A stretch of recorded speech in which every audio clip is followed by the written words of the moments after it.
Hello, everybody, and welcome. Today is Let's Get Real, a special event, and we have a very special man with us today. And Let's Get Real is all about educating you and inspiring you and helping you grow. And I know that our gentleman who is with us feels the exact same way because I have been watching him forever, and I am so excited and honored to have him in our ground. I am Glenda Kroll. I'm a reinvention coach, and my sidekick is my partner. Your partner in crime, I'm Nicole Harvick. I'm known as the quantum energy healer, and I'm also a forgiveness expert. And I cannot wait to talk to David because he talks about things right up my alley. Yeah. And that's exactly us. Today we have David Meltzer with us, and he is an American entrepreneur, author, speaker, broadcaster, the CEO of Sports One Marketing, the successful sports entertainment agency with his famed quarterback, Warren Moon. And David is the legendary sports executor, and he's done so many things. And I don't want to waste a second of this time because every moment is crucial right now. Welcome, David, and I am so humbly honored to have you here. Thank you for coming. Thank you for having me. And most importantly, myself, a quantum healer, studied in India as well. And I always say it doesn't matter what we've done in the past, it's the meaning that we've given those defining moments, inflection points towards the trajectory of our future. So to that end, thank you so much for having me here. And I can't wait to answer your questions and hopefully empower others. Exactly. Well, that's what we're all about as well. And thank you. So, we look at you and we see you as this big time executive and sports entrepreneur and all the rest of things. But I know you didn't start there. And I've listened and watched you for so long. And actually, you remind me very much of my dad, who I love and adore, and he's no longer with me. But every time I see you with that beautiful smile and just who you are, it's like you're coming to me from another, there's another source coming into me. And I know that you believe in all of these things. And I think that's why we connect, not just me, but Nicole as well. So tell us a little bit about your background, because I want people to believe that no matter where you've come from, that you can always move to another place in our world.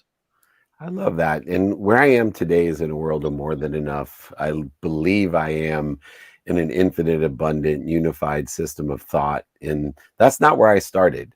I didn't start in the world of more than enough, this unbelievable value add world. I grew up like most people in a zero-sum game, a world of not enough. I grew up with a single mom, 6 kids. She worked 2 jobs trying to educate us to get out of that financial situation that I was born into. And I took a hold of that quite well and lived in scarcity for a long time, competing for what I had, trying everything as a trader in a negotiation and educating myself, doing my best, learning lessons and having fun. I ended up after law school becoming a millionaire. 9 months out of law school, I achieved my first objective, which was to buy my mom a house and a car. And I always told myself, man, if I could make $1 million, this is way back in the 70s. If I could make $1 million, I will buy my mom a house, buy my mom a car, and retire. Obviously, I didn't understand inflation and other things at the time. I can make that in a day now, and I still don't retire. But more importantly, it was a blessing to be able to create that much wealth so early in my life, but it was also a glamorized struggle because as I moved from the world of not enough as a victim into a world that I was taught, which is the world for me, which seems like a very optimistic world where I gave to receive. The more you give, the more you receive, Dave. And I gave millions of dollars to charity in my 20s and my 30s. And everything I did in my life is we sold the first company I worked for in 1995 for $3.4 billion and impacting the world in all these ways. Everything I did confirmed this world of just enough, buying things I didn't need, trading and negotiating to impress other people I didn't like. And it ended up in a very shallow, empty world. I was always trying to get more happy, more healthy, more wealthy, more worthy, more than everybody else. And but that world wasn't the world of more. It was the world of just enough. And so I had to learn some valuable lessons in order to transition from the world of not enough to the world of just enough, buying things I didn't need to impress people I didn't like, to Yeah. the world I live in today on this new 17-year journey as a quantum healer, a theta meditator, an open-minded, open-hearted, open-handed person who lives in a system, a unified system, an abundant, infinite system of thought. Wow, I love that. And you know, it takes a lot. And I know when I've listened to a lot of your stories, you know, of how you went from having everything and losing everything, which is like, you know, one of my best wonders in the world is how do you lose $100 million?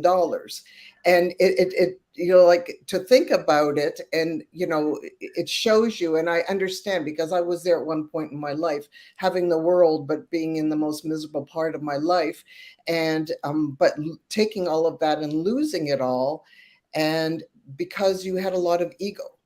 And let's talk a little bit about ego here. Yeah, it's very essential to me. My paradigm shift, and part of quantum healing is understanding I am. And so instead of being more happy, more healthy, more wealthy, and more worthy, I shifted the paradigm of my life to believe in this infinite system of thought that I would be protected and promoted, that I lived in a value add world of abundance. So therefore, I am happy, I am healthy, I am wealthy, I am worthy. What was I doing to interfere, FEAR, with it? Mhm. And what I realized was that there was two types of fear in my life. Fear of the past usually materialized itself as some kind of regret or guilt-based fear, or fear of the future, which was an anxiety-based or a worry-based fear.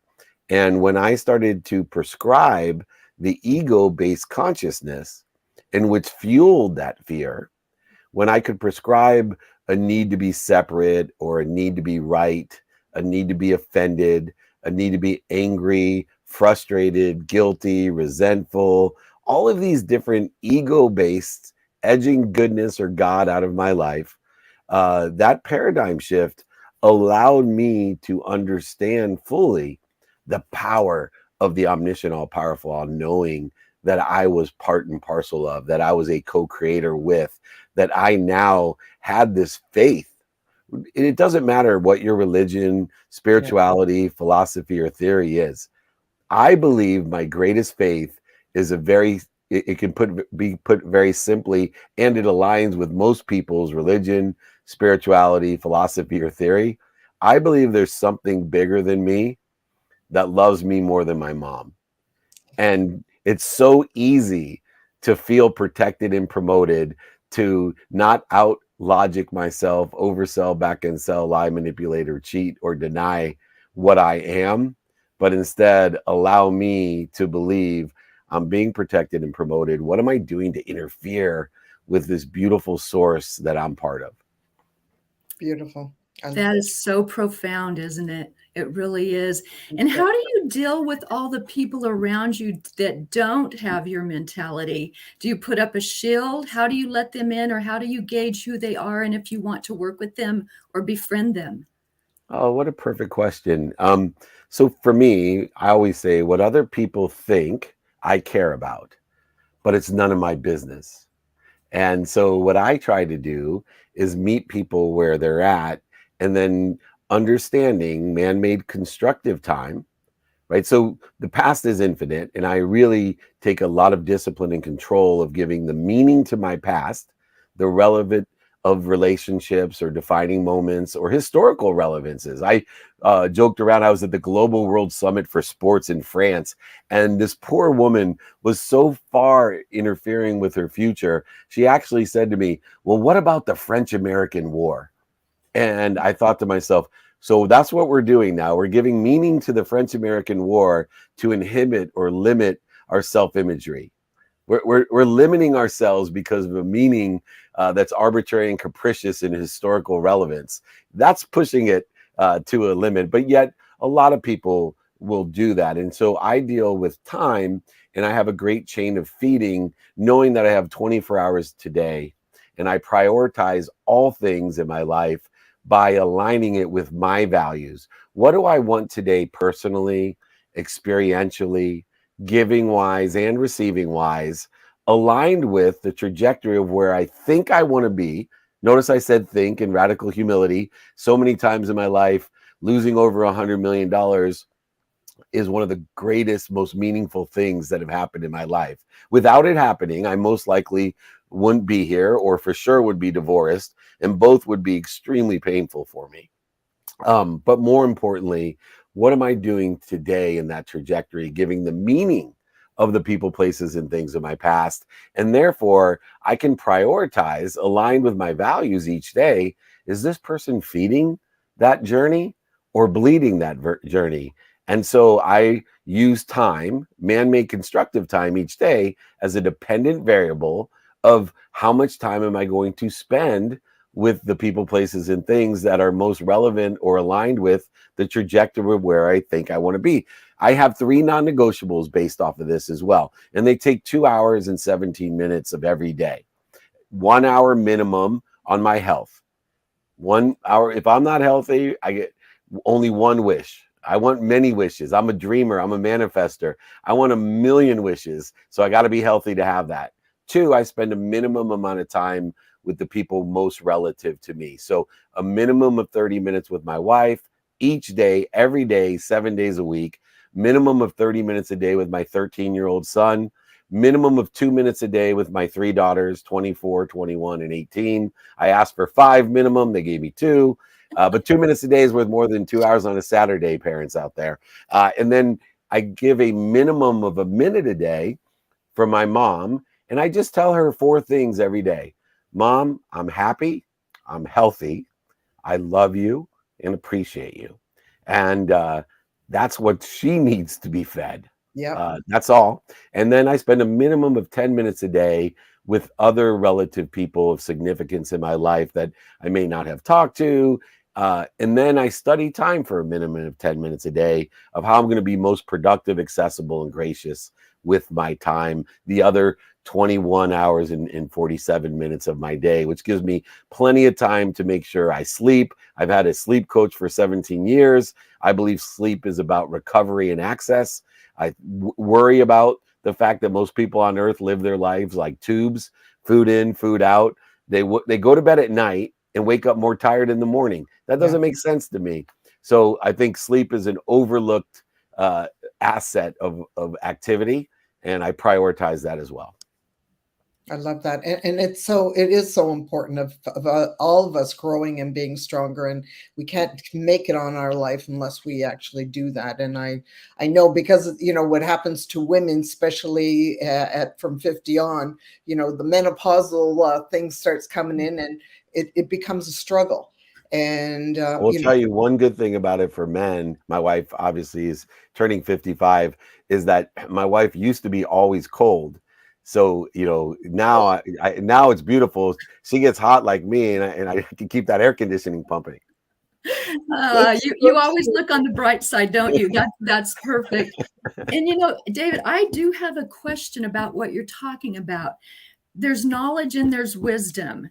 And I feel knowledge can be read, absorbed, and learned. But the things you're talking about are wisdom. And not everybody is privy to wisdom, because I feel it comes through your heart. So where is this where is this coming from? It's really amazing. And I want to know where to find this. I love it. Well, I have, since I've been 18, a great lesson in my mind, which was be more interested than interesting. And through my journey, knowledge is great of who and what, and I have a lot of knowledge of who and what in my life.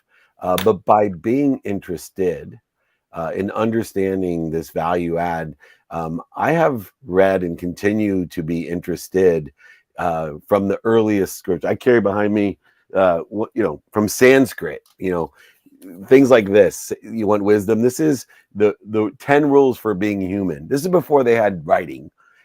In these simple, whether it's Lao Tzu that I study, all the religious texts, I study for the last 7 years, A Course in Miracles every day. And I have learned one practice that helps me with wisdom, and it's an understanding, and you'll get this as a quantum energy healer. People misinterpret intuition. They think intuition somehow has an inherent logic or reason, or some quantitative layer to it. And it doesn't. Intuition is about awareness. And so as I have more and more faith, and the more that I am more interested, I use my intuition to raise my awareness, not to out logic or out reason something. So a classic example is someone who's sitting at a craps table in Las Vegas. They roll a hard 8 and they'll tell you, I knew it. No, you probably have said to yourself on 6 different rolls, it's going to be a hard 8, and it finally hit hard 8. Well, in life, for me, I created a system where if something resonates with me energetically, then I go ahead and reposit it. I save it, and I created a system to access it. And so it becomes a clue. All of those things that resonate with me, my intuition creates clues, and the system that I've created allows me to create patterns. And when I take a resonant of an intuition and it creates a pattern in my life, I now can make better logical choices according to where I'm at, because I'm part connected to and through source, which is omniscient, all powerful, and all knowing. And I'm not. You know, we get into trouble all the time with people who love us most, because they're the most dangerous, ignorant, arrogant people in our lives. Because, for example, my mom, she's so much more afraid for me than I am for myself. So the advice that she gives me is based out of a great fear. And so the advice is going to not be the best advice for me. So I use my intuition to gather the clues, create patterns, and make better logical choices. One other example real quick about this omniscient trust that I have is like when you're young, maybe 3 years old, everyone at one point or another tried to put their hand on a stove or in a fire.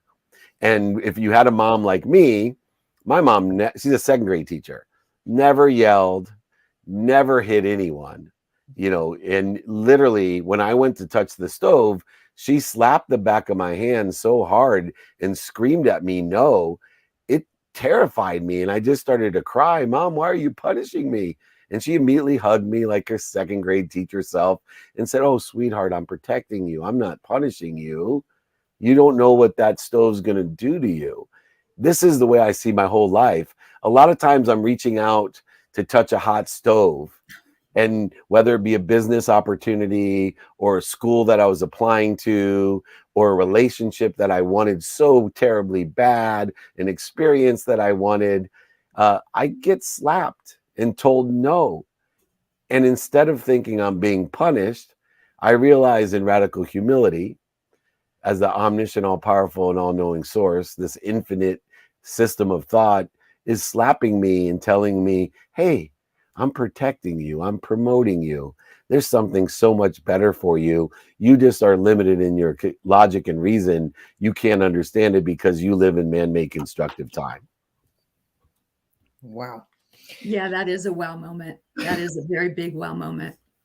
This is definitely going to be a show that I'm going to have to repeat and listen again and again and again. Okay, so there was a point in your life, and I remember a story where you were on a plane and you had not started meditating at this point yet, and you were actually going on your way to India. I want to talk about the power of shifting. And this woman had said something to you, and you just kind of rolled your eyes because you were at that point, you were more ego driven. So let's talk about, I'm trying to make as much as I can in the small amount of time we have to go into it. But let's just base on that, because that's kind of shifted your life and pulled you into the person that you are today, correct? Yeah, and I think a lot of people are there, right? I was resistant to change. And as I sat on the plane and the medical doctor sitting next to me said, are you okay? And in my ego-based consciousness mind of being in my young 30s as a multimillionaire, married to my dream girl with a beautiful family and could buy whatever I wanted, I looked at her and thought in my head, am I okay? Do you know who I am? This is the way my mind would work. Yeah. And I said, why? And she said, well, you're so full of light, but you're blocking it. And what's so fun about that is I obviously do a lot of interviews, and I get to see myself today on interviews now because a lot of them are virtual, and I can see my aura. I can see my light that she saw, and I can see, sorry for choking up, that I don't block it anymore.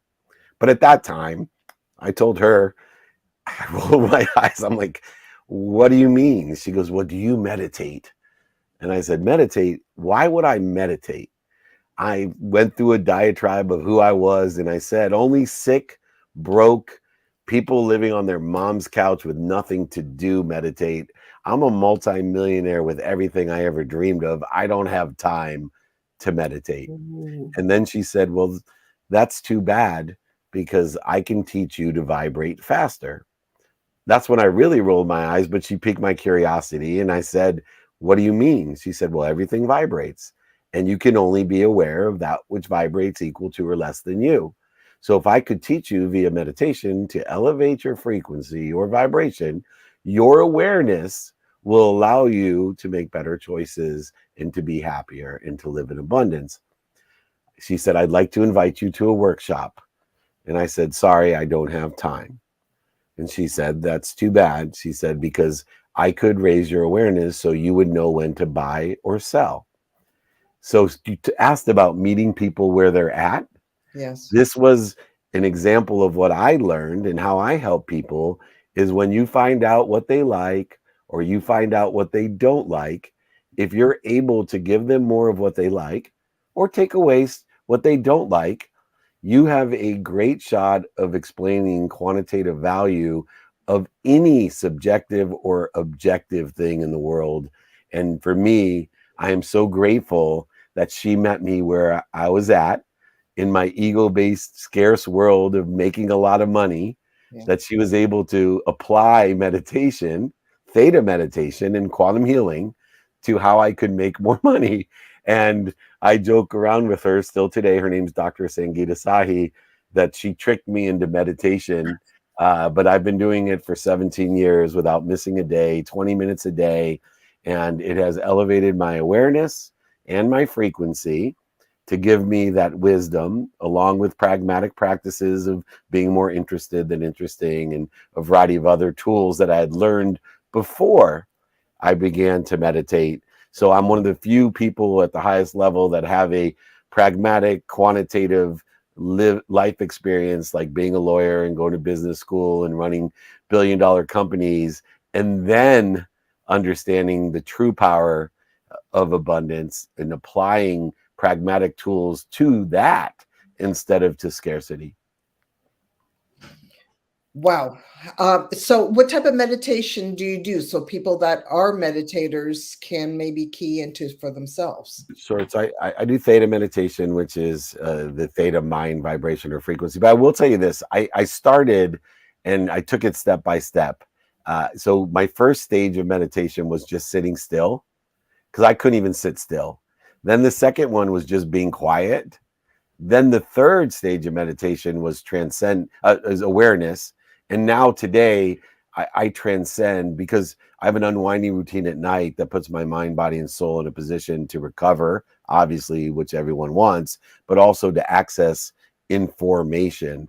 And I transcend that information from source in the beginning of my day. So I plateau and grow, take a baseline every day of new information to utilize. That's why I don't meditate more than 20 minutes, is that I'm very pragmatic in my nature about man-made constructive time. I want to maximize the 24 hours a day. And if I took in more than 20 minutes of information from source, it would be a waste of time and information because I barely have enough time during the day to utilize 20 minutes of information compared to some people that may meditate for 10 straight days. But it's only up to you, your timing, your risk tolerance, your values. I always say it works for me. And it has no risk for you. So try out what's best for you. But there's no risk. And I trace calligraphies, I meditate, all these, I wear bracelets, I do fun things, but everything I do has no risk at all. And it works for me. And I can't guarantee anything that I do will work for you. But do your own analysis of what does work for you. And David, I have a burning question for you. It's been driving me crazy since I saw it. But in your book, the Principle 3 Manifestation, you have a quote from Florence Scovel Shinn. You are only the second person in my life that has ever heard of this lady. How did you find her? And her book's almost 100 years old, Glenda. It was written in like 1925. How did you find her? And do you utilize her to this day? I do. And look, there's this really unique tool out there. It's called Google. And and now it's going to be overtaken by Chat GPT, and which is even more of a servant. And I will stress this to everyone. I've been in technology since 1992. Web 1, Web 2, Web 2.5, and Web 3. Technology is a great servant. It is not your master. And because when I first got involved in legal research online with Boolean searching and then natural language searching, that was the main servant for information for me. In fact, I analogize my meditation to the cloud and the Akashic records to this big server in the sky. And you can see now with AI that it's more real than 10 years ago when I was telling people about how we could be some sort of intelligence in a similar format of an abundant server of all time, past, present, and future. So I did research on what I needed when I was writing my book, and she came up and the quotes came up, and I went down the rabbit hole of being more interested, and I still use Google, and I still will find different things. Dr. Wayne Dyer was another one, Jack Canfield. And what's so funny is a lot of the people that are alive, and Bob Proctor and Dr. Dyer have passed. But in my lifetime, I wrote a book with Jack Canfield called Creating the Life You Love. And you're talking about someone that, laughed at my wife when she showed me The Secret. And now all the transformational leaders are my friends, and up to Sadhguru and Deepak Chopra. But, everyone from Lee Brower to Sharon Lecter, just the amazing amount of people, John Asseroff. These are all my closest friends. But 20 years ago, I was laughing at them, scoffing at them, and making fun of them. And now I applaud them every day. And I hope all others feel the same way. I love when people laugh at me, scoff at me, and make fun of me, because I know that I have a chance someday. If they care that much to laugh, scoff, and make fun of me, they'll care enough to applaud me someday as well. Well, I applaud you now. Yes. I'm going to give it to you right here in this moment of this now. So I love it. So do I. You both are such beautiful souls, and I just appreciate both of you. And I want you to know as well is I've received many of your copies of Connected to Goodness, and I've been lucky enough that I've been sharing them with people because that's what I believe is this has so much great information. And for anybody who's watching, especially the ones that are in Canada, because that's where I am, I can send you David's copy of this that he has personally autographed to you at no charge. I just want people to be reading this. This has so much important information, and I applaud you. And I know you have a brand new book that's out, and I don't want to take any much more of your time because I respect the fact that you're a busy man, and we're so humbly grateful for you to joining us today. And I just want to wish you and thank you, first of all, from the bottom of my heart, for joining us today and for being a guide in my life. I found you, like I said, I heard you on Breakfast of Champions that I listen to every morning. And you came through to me. Like I said, you reminded me of my dad. And my dad's been gone now 30 years, and every day I miss him just as much as the day he left me. And he was very much a source of incredible enlightenment to my life and to my children. And for that, I am so grateful. And you are now giving that to me. And I've shared this with a great interview that you did with my children. I have a son now who is practicing law and doing very well, but you've got so much more information. I want them to hear this out because there's so much of you that people need to hear. So with that, do you have one last little golden nugget that you could share with us? Yeah, a simple one. Ask for help.